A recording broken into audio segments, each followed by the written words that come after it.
Olá, tudo bem? Como vai? Tenha uma feliz semana. Hoje é sábado, final da tarde.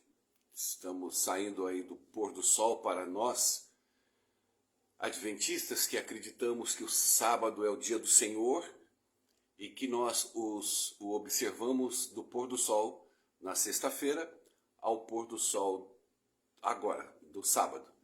Muito bem. Sendo assim, eu queria meditar com você nesse início de noite, para nós pensarmos em uma coisa muito importante. Será que o meu Jesus é o mesmo que o teu Jesus? A palavra Jesus, o modelo Jesus, ele é universal. Mas eu tenho certeza que o meu Jesus não é o Jesus de muitos que pregam e professam Jesus. Tenho certeza disso. Como Paulo tinha certeza de que havia muitos Jesuses. Até os que não seguiam Jesuses expulsavam demônios em nome de Jesus. Faziam cura em nome de Jesus. Por que eu estou dizendo isso? O clássico que eu me deparei desde ontem e hoje é que a obediência, o temor ao Senhor, é obedecer seus mandamentos, a sua lei. Isso é o clássico.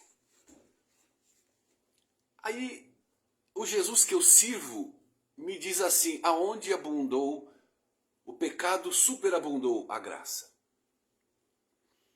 Aí os pregadores da obediência, da lei, que não guardam a lei, nenhum pregador guarda a lei, e nem guardará,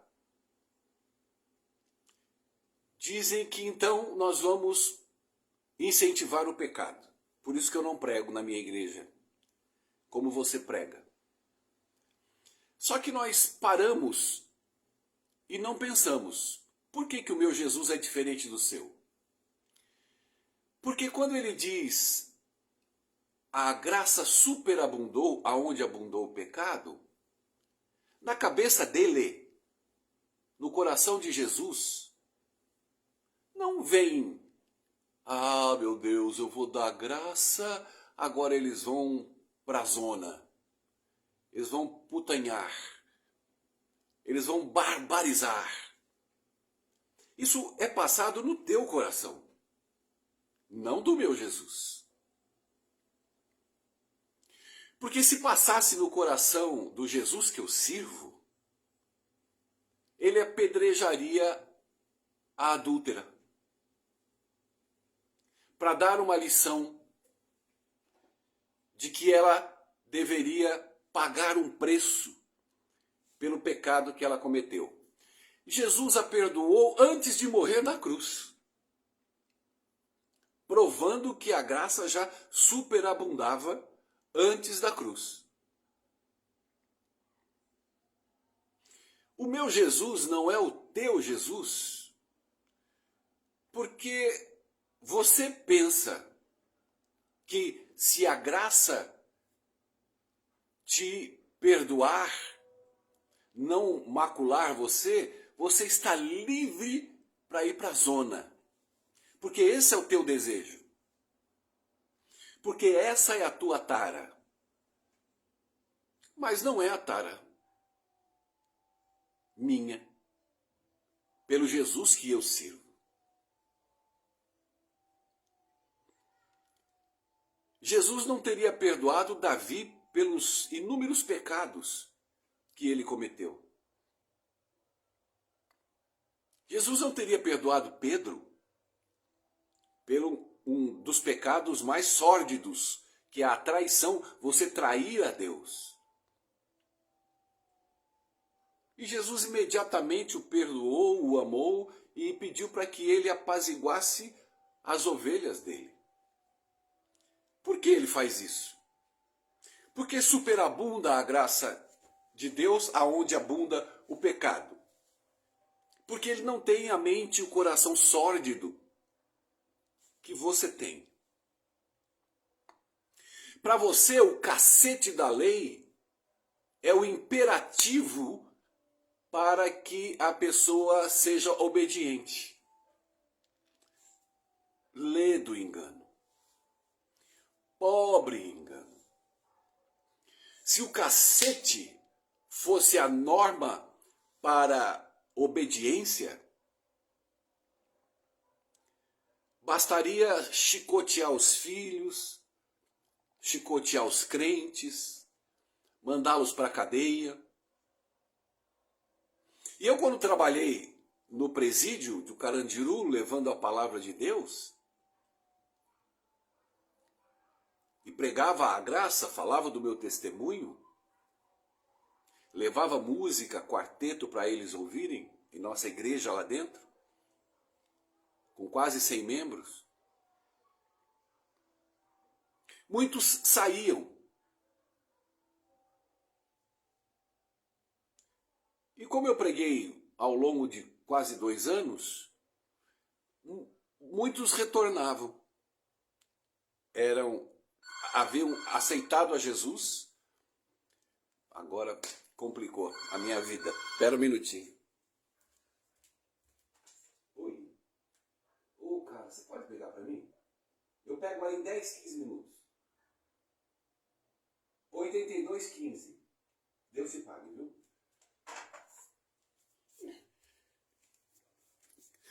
A entrega era para ser feita, sei lá que horas, mas à noite.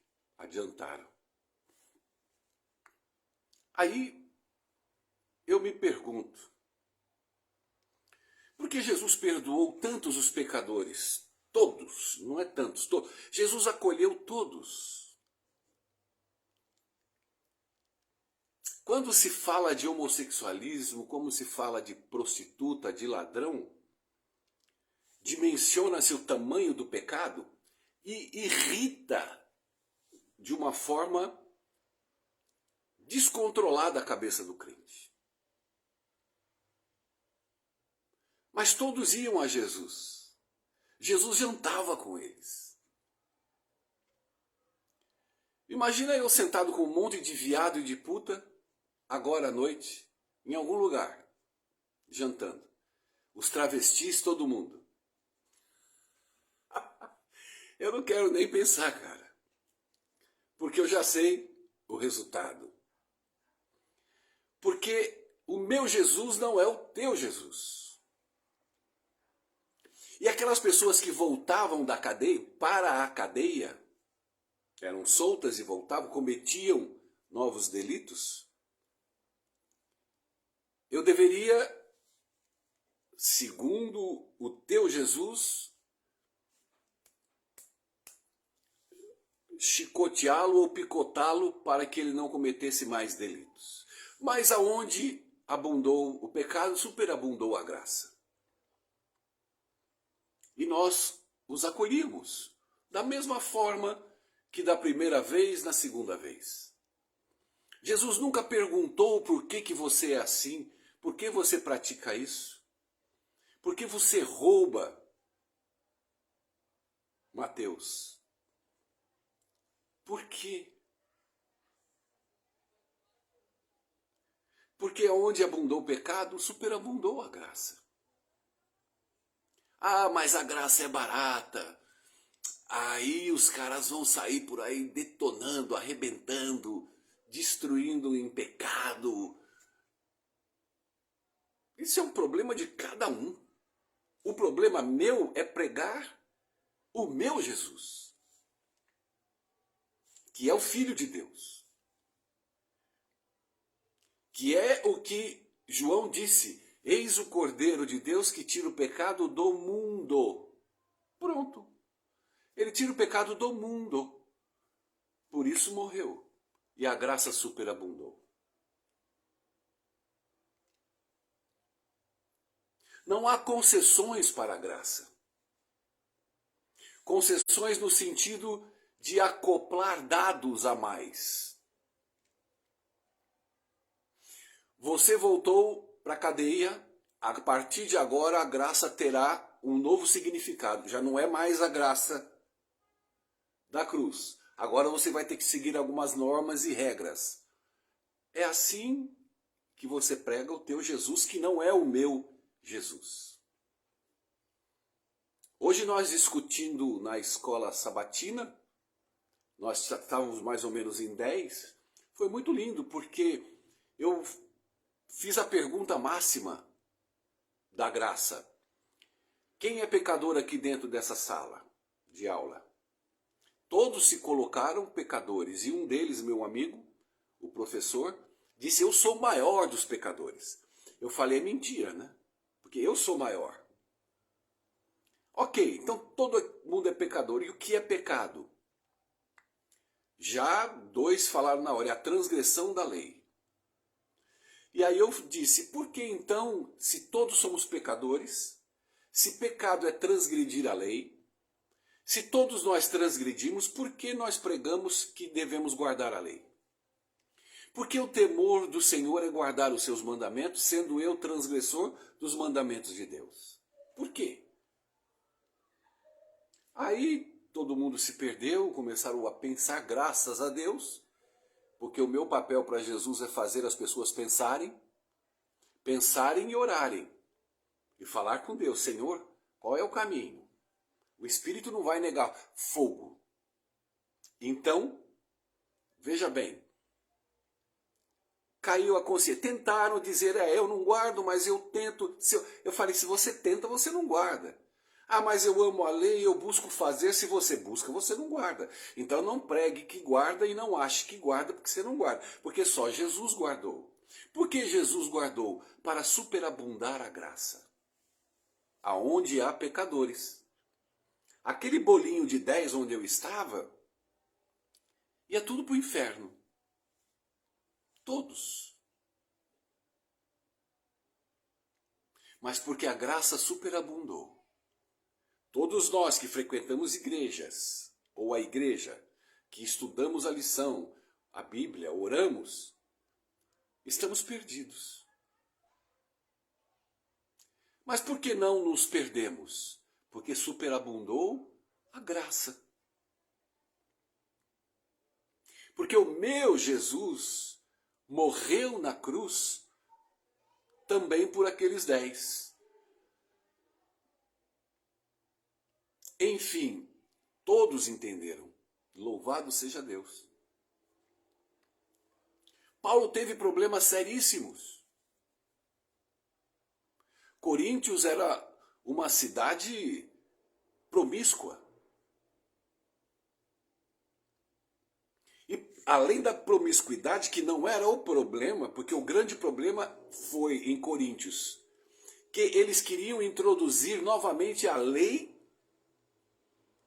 em concluência com a graça. Sabe aquela pregaçãozinha maldita? É um barquinho com 2 remos, a lei e a graça andam juntas?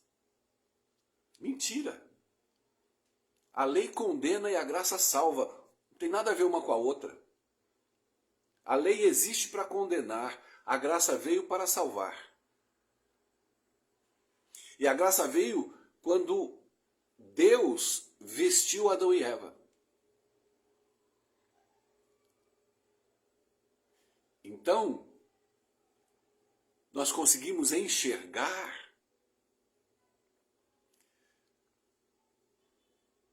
na plenitude do amor de Deus, de que Paulo foi usado para colocar Coríntios no devido lugar. E aí ele teve que destruir a lei no sentido de participação. Você pode ler Coríntios inteiro, é pau na lei o tempo todo. E aí em Romanos, Paulo começa a dar justificativa para os incrédulos da igreja de que, mas se existe a graça, então eu vou pecar? De maneira nenhuma. Quem peca quando é agraciado e parte para o pecado, aqueles que todo mundo tem medo, os grandes, né? Os pequenos ninguém tem medo. Pensar mal do irmão, xingar o irmão, fofocar com o irmão, isso aí tudo pode. Mas não pode trair alguém, não pode... É essa diferenciação que se faz. Aí Paulo, não, de maneira nenhuma, porque quem recebe a graça, recebe a Cristo. Quem recebe a Cristo foi selado pelo Espírito Santo. Sendo eu selado pelo Espírito Santo, o meu prazer são nas coisas celestiais e não nas coisas da terra. Apesar de viver na terra e no mundo, eu não posso sair do mundo, porque eu sou a luz do mundo. E eu estou cansado de ouvir pessoas dizer que nós não podemos estar no mundo, andar com o mundo. Nós temos que andar aonde? Como monge dentro da igreja? Porque a maioria dos falsos cristãos, que tem o Jesus que não é o meu Jesus, são esses. São esses que dialogam com a lei. São esses que macumunam com comportamentos e com mandamentos. E que a graça, ela só existe se você fizer a sua parte. É o que mais se diz. Deus faz a parte dele e eu faço a minha. Aí eu sou obrigado a sorrir para entender o que você faz. Ah, mas Deus me dá poder. Poder para quê? Um irmão me questionou na escola hoje. Mas eu sou salvo pela graça, sem a lei, ele disse ali.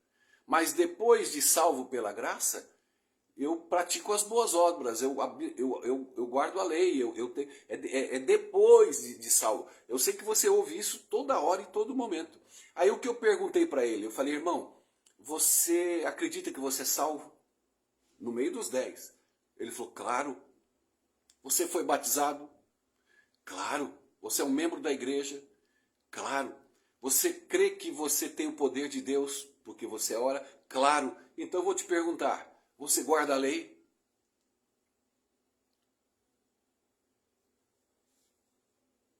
Abaixou a cabeça.